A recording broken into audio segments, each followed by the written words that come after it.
For thousands of years, the moon has done nothing but reflect sunlight back to Earth. A silent companion in the night sky. Beautiful, but useless. But that is about to change. Because right now, behind closed doors at space agencies, energy laboratories, and private aerospace companies, engineers are quietly preparing something extraordinary. They are turning the moon into the largest power station humanity has ever built.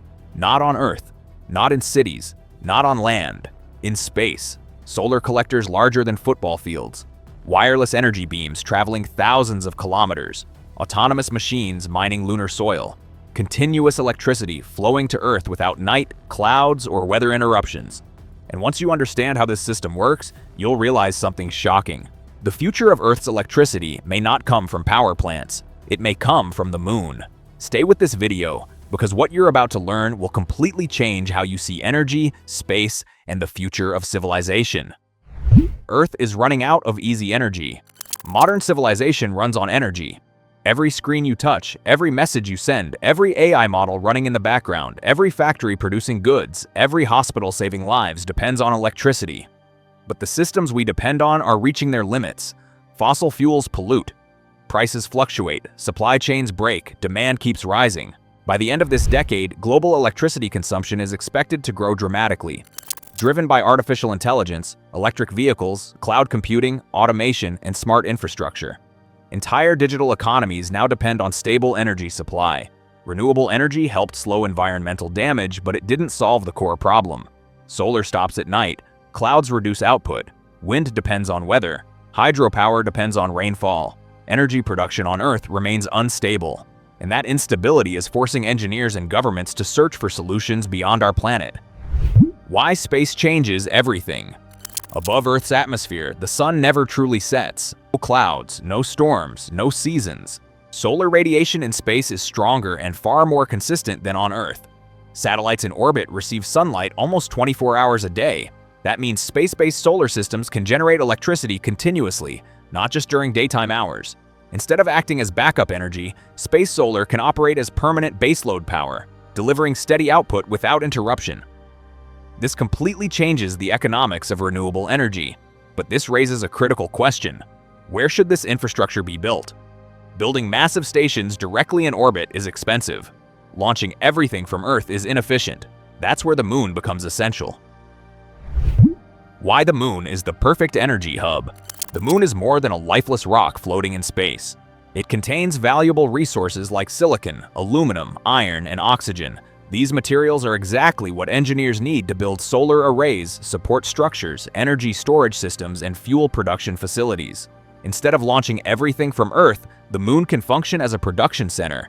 Robotic systems mine lunar soil. Automated factories refine raw materials. Solar panels are assembled directly on the lunar surface. This approach cuts transportation costs dramatically. Launching from the moon requires far less energy than launching from Earth because lunar gravity is weaker. That makes the moon the cheapest construction site in the solar system. Once manufacturing begins on the moon, infrastructure growth accelerates rapidly. But generating energy is only half the challenge. The real innovation is how that energy reaches Earth. How lunar power reaches Earth. There are no cables connecting the moon to our planet. Energy is transmitted wirelessly. Solar arrays convert sunlight into electricity. That electricity is transformed into microwave or laser beams. Those beams are precisely aimed at receivers on Earth.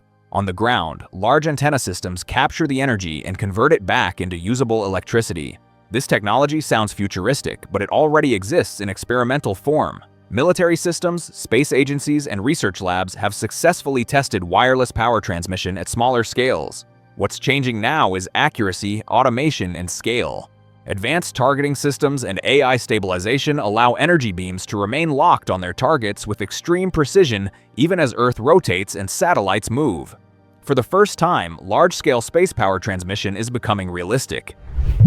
Why governments are racing back to the moon. For decades, moon missions were symbolic achievements. Flags, footprints, scientific experiments. Today, the motivation is very different. Energy security, economic advantage, technological leadership, strategic positioning. Major world powers are investing in permanent lunar programs focused on infrastructure, long-term presence, and industrial capability. because whoever controls lunar energy systems gains influence over future space power networks.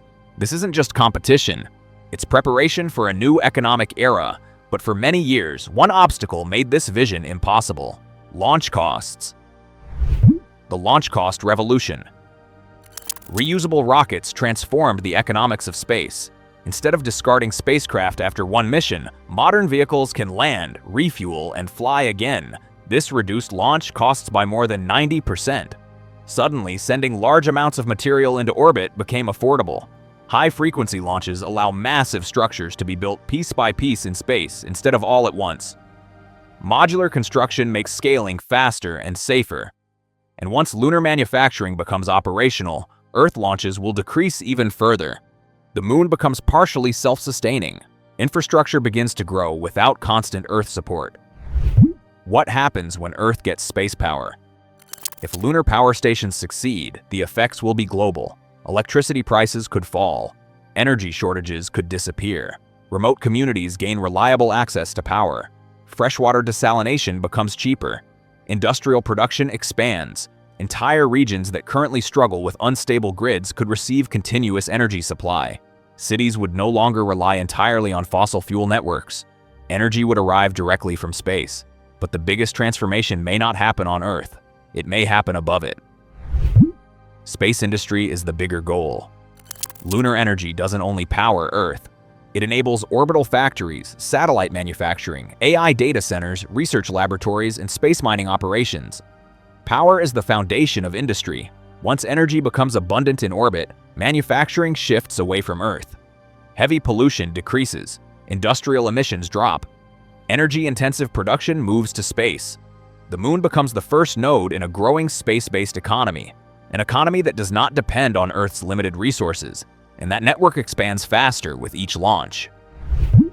The risks nobody likes to discuss. This system isn't perfect. There are serious risks: orbital debris, crowded space traffic, political conflicts, security threats, weaponization concerns. Energy infrastructure in orbit becomes strategically important, creating new challenges for global stability. But despite these risks, development continues, because the alternative is worse. Energy shortages, economic instability, environmental pressure. Space power is no longer optional. It's becoming necessary. Why this changes civilization. For the first time in history, humanity is preparing to produce large-scale energy beyond Earth itself. That single shift changes everything. The moon becomes our first external power station, the first industrial extension of Earth, the first step toward a multi-planet civilization, not science fiction, engineering reality. So the next time you look at the moon, remember this: it may soon power your home, charge your car, run your city, fuel your internet, support hospitals, factories, and entire digital economies, not by magic, but by science, by engineering, by human ambition. Now tell me in the comments, would you trust electricity coming from space, or does it sound too risky? And make sure to subscribe, because the future of technology is being built far above our heads.